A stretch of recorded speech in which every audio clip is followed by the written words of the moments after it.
Nobody asked, but here's 10 fun facts about Linux.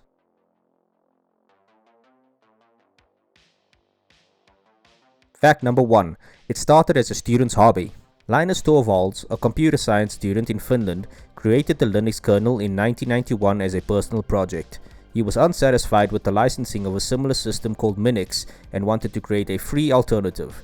He initially called his project Freaks, a portmanteau of free, freak, and the X from Unix, but his friend who hosted the files on an FTP server insisted on calling it Linux. He didn't want to do that because he thought it was too pretentious. Fact number 2. Linux isn't technically an operating system. The term Linux actually refers to the Linux kernel, which is a core part of an operating system that manages hardware. A complete operating system, otherwise known as a Linux distribution or distro, combines the kernel with other software components, most notably from the GNU project. This is why some people refer to it as GNU Linux or GNU/Linux. Fact number 3. Tux the penguin is the mascot. No, not that penguin, that's Kowalski.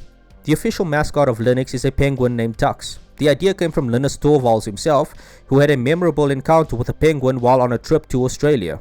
Yes, Australia has penguins, just like South Africa and Namibia. Calm yourself now.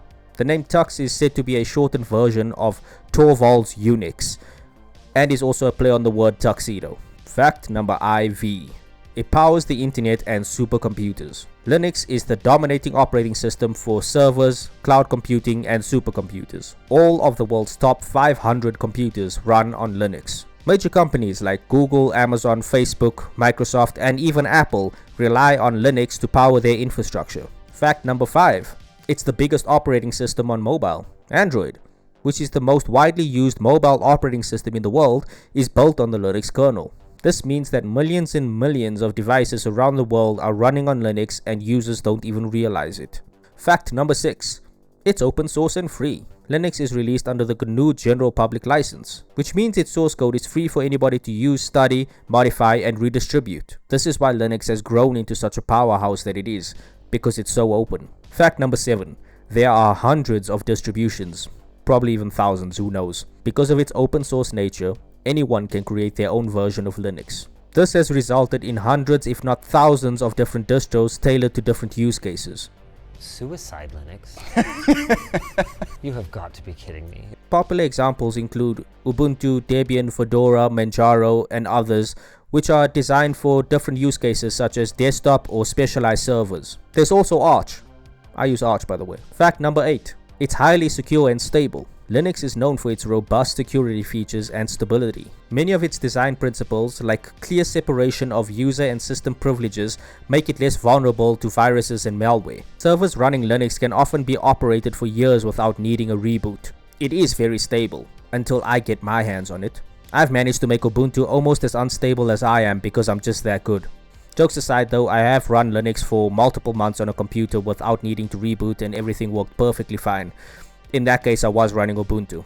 That brings us to the penultimate fact.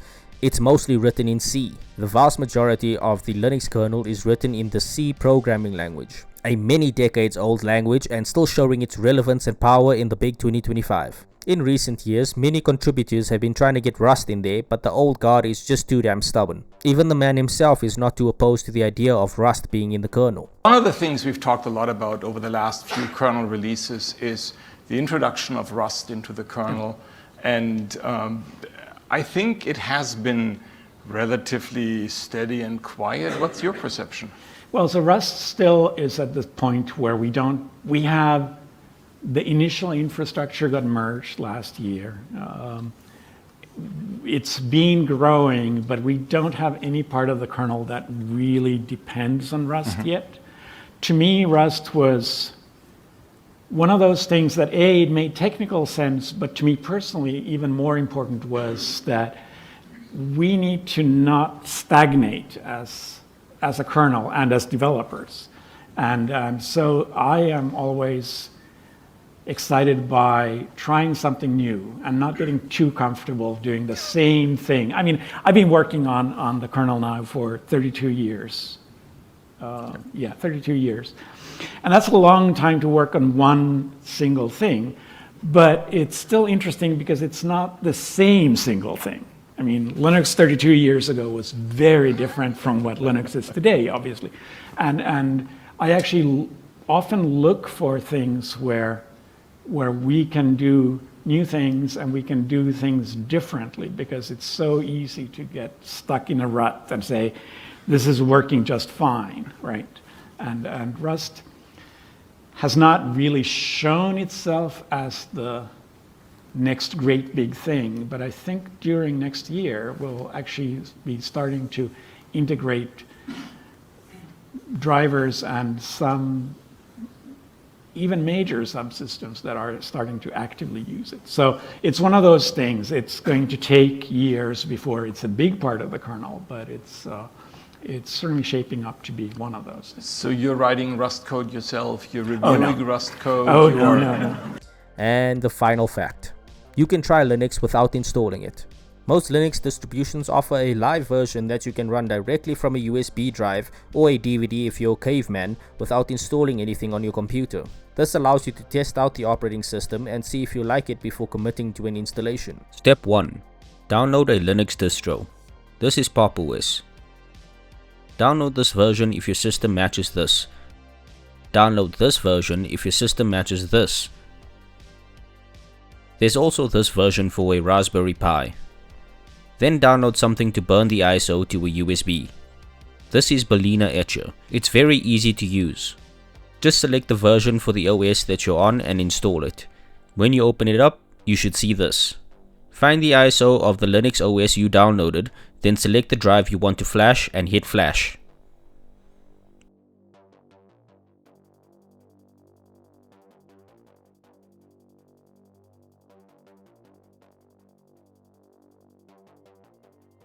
Wait for it to finish, and that's all the hard work done.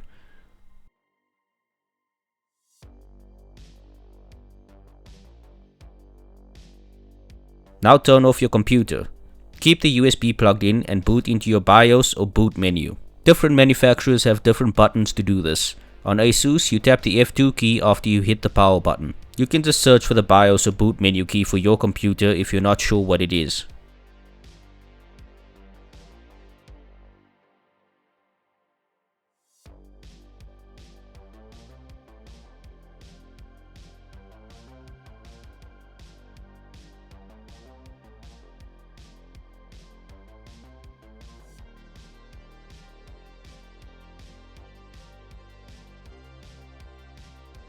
And there we go.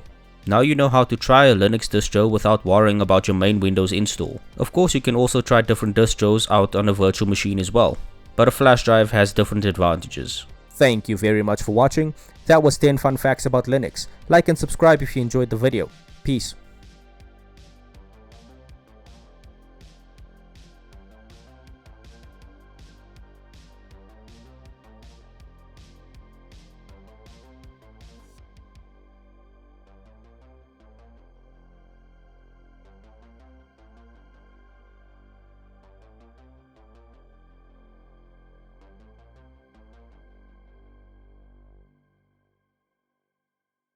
Linus or Linus? What's your preferred pronunciation? When I speak Swedish, it's Linus. When I speak Finnish, it's Linus. When I speak English, it's Linus. And I really don't care how people pronounce my name. But Linux is always Linux.